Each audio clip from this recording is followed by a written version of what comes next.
I'm so excited to welcome Jody Wilson-Raybould as the most recent graduate of Nipissing University here at Convocation in 2024. Jody, welcome.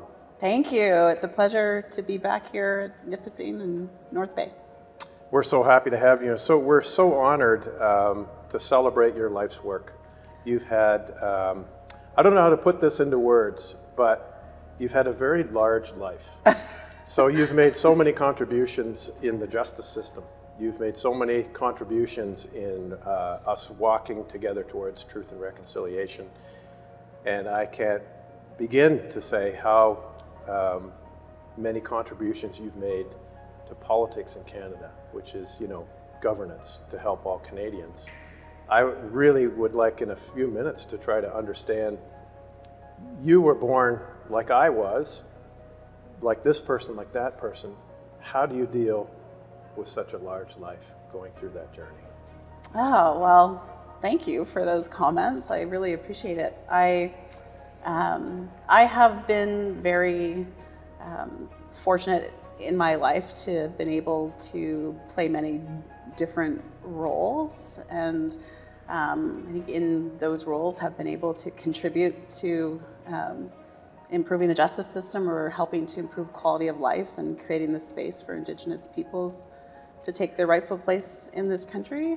And I hope to continue to do that work. Preparing myself for the challenges and the roles that I've played, I always go back to the beginning, to where I was born and the people from whom I come. I'm incredibly proud to be an Indigenous person in this country. I come from the Musqueam, Djawadinak, and Likwitha people off the northwest coast of British Columbia. I was fortunate to grow up in a very loving and supportive family, a very political family.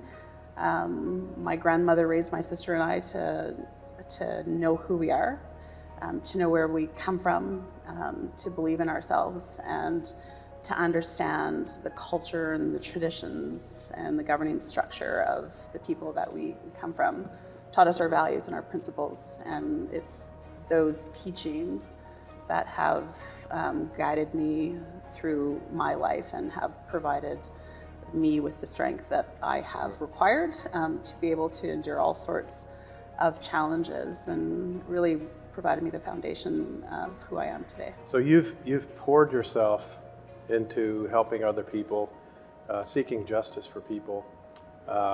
You have been a leader in truth and reconciliation, and that responsibility is turning over to the people that it needs to, people like me, people like the people at Nipissing University, on an individual level, to address truth and reconciliation and to move forward together in a very positive and celebratory way, but at the same time recognizing the history every day the people carry with them.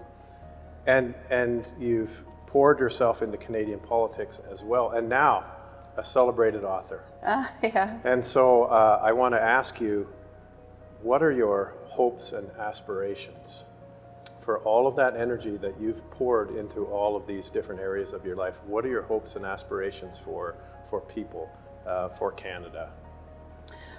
I mean, it's a great question, and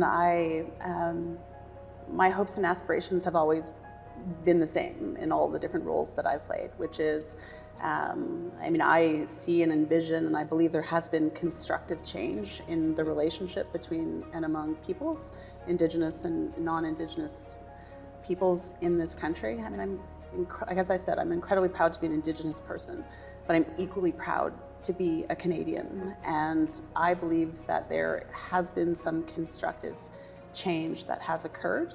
My hopes and dreams, as I said, have always been the same, which is to create the space for everybody in this country to succeed, to create an environment of equality, of equity, justice, and fairness, to enable everybody to play the role that they were meant to play in society.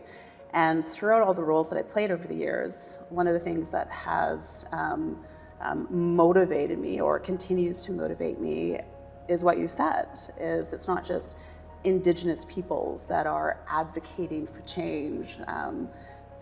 For many reasons, we have more Canadians coming on board. We have post-secondary institutions, Nipissing University, critical among those institutions, helping to create that change and knowing that we all have a role to play in our individual lives, but also collectively, and this is what I want to talk about today with the graduates, but collectively in building the Canada that we were meant to, the country we were meant to live within.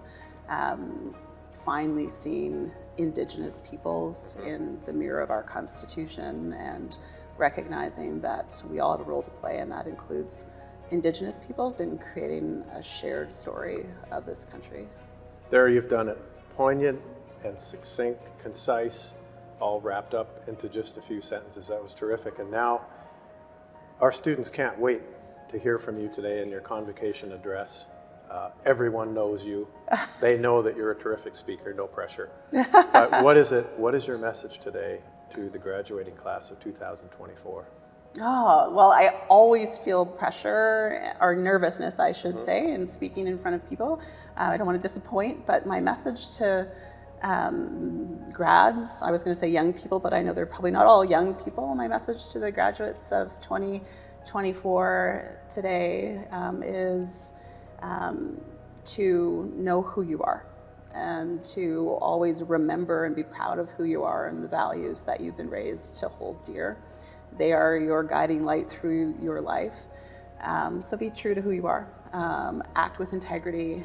Know that you have an individual role to play that fuels our collective reality, which is to create a stronger country. And you have the tools through your education here at Nipissing and wherever else you are going to continue in your lives. Just know that your voice matters, and you and I and everybody in the room will be cheering the grads on as they take their next steps in life. Well, Jody, it's my honor and pleasure to be with you here today, and on behalf of Nipissing University, congratulations, and thank you for your gift of time. Oh, and thank you for the honor of honoring me and my lineage. I really appreciate it. That's our pleasure. Thank you. Thank you.